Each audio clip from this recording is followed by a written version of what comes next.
Now we will consider the possibility of delaying the advent of the crisis, and we will examine the theoretical explanation for the process of inflationary recession, or stagflation. When the fractional reserve banking system initiates the processes of artificial credit expansion and the corresponding bubble forms, then, after a varying period of time, alarm bells sound. The 6 effects we looked at are gradually triggered, and they stop the euphoria process with a financial crisis, and later a deep economic recession.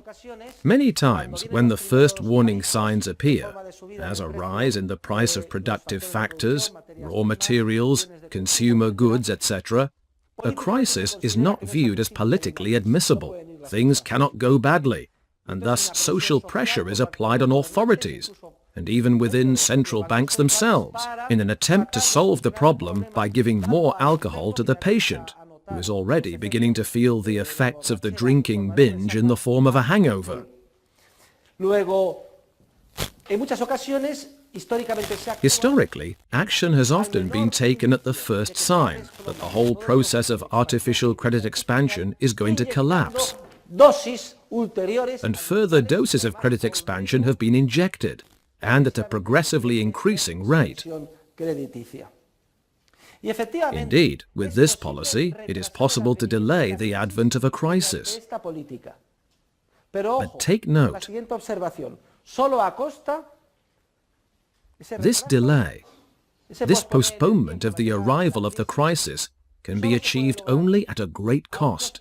For when the crisis does inevitably hit in the slightly more distant future, it will be much more severe, it will last much longer, and it will involve a much higher social cost.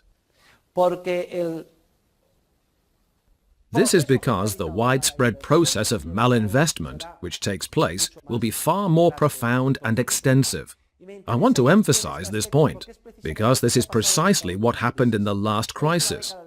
In the 1990s, there was a tremendous process of credit expansion. These were the roaring Clinton years, and the expansion process inevitably distorted the productive structure, with widespread malinvestments around the world. They started coming to light in the year 2000 or early 2001, in which all the effects we have studied were triggered, and a process of financial crisis and economic recession began. Under normal circumstances, it would have been at that time that we would have had to tackle the restructuring of all the erroneous projects launched in the previous decade. But a historical accident put an end to the entire restructuring process. It was the September 2001 terrorist attack on the World Trade Center. At that time, the world's political and monetary authorities decided that, under such circumstances, the United States could not afford an economic recession. The pressure was brutal, and Alan Greenspan, then chairman of the Federal Reserve, did an about-face in his monetary policy, and interest rates, which had risen to 6%, were lowered to 1% over a few days. In other words, just when the economy was beginning to experience the effects of the recession and enter the healthy readjustment stage it involves, the readjustment was brutally halted by a massive injection of additional credit expansion, a dose increasing at a very rapid pace. Consequently, all of the readjustments which should have been made during that period were postponed. To the widespread malinvestments accumulated over the 90s were added, increasingly and systematically, new widespread malinvestments financed with credit expansion injected into the system at a very rapid pace, starting in 2001. The crisis and recession were postponed. The party was extended, so to speak, and lasted until 2007. But at what cost? Well, starting in 2007, despite the injections of credit expansion, the economic organism triggered the 6 effects we have studied, and with them, the severest financial crisis and economic recession to devastate the world since the Great Depression. If the effects are to be temporarily postponed, the injections of credit must also progressively increase, so that economic agents are surprised by them and unable to predict the influence they will have.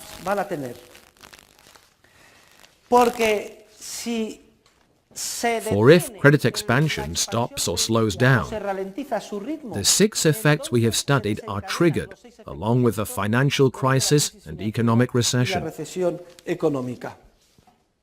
And even if the process of credit expansion does not stop or slow down, even if it grows at a steady rate, to the extent that economic agents can predict it, the 6 effects still appear.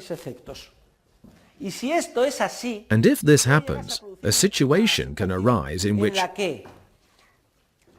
all of the characteristics typical of a financial crisis and an economic recession are accompanied by a dramatic decrease in the purchasing power of the monetary unit, or if you prefer, an increase in prices. This, dear students, is the worst of worlds.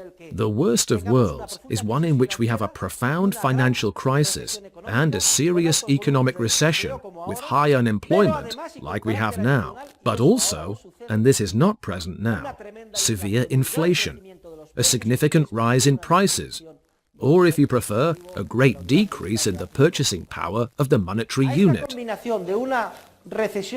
This combination of an economic recession and inflation is called stag, from stagnation, flation, from inflation, stagflation, which in Spanish we will call recesión inflacionaria, inflationary recession. Today we are in the grip of a deep recession, but fortunately we have the euro, and we are not suffering from stagflation, which is the worst of worlds, and into which we could fall if we now attempted to overcome the crisis with a progressively increasing injection of new credit expansion. Historically, there have been instances of stagflation, or inflationary recessions.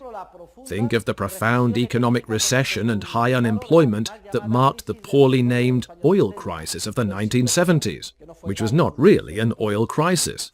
It was the market's natural response to the assault of monetary and credit expansion stemming from the global, but particularly the American, financing of the Vietnam War. There was an environment of great monetary growth. I was young, but I followed the events closely. I was just becoming a teenager. It was a stage of deep economic recession and high levels of inflation, an inflationary recession which clashed with the thinking of macroeconomists in general, and Keynesians in particular, and which went a long way toward discarding the entire Keynesian toolbox of concepts.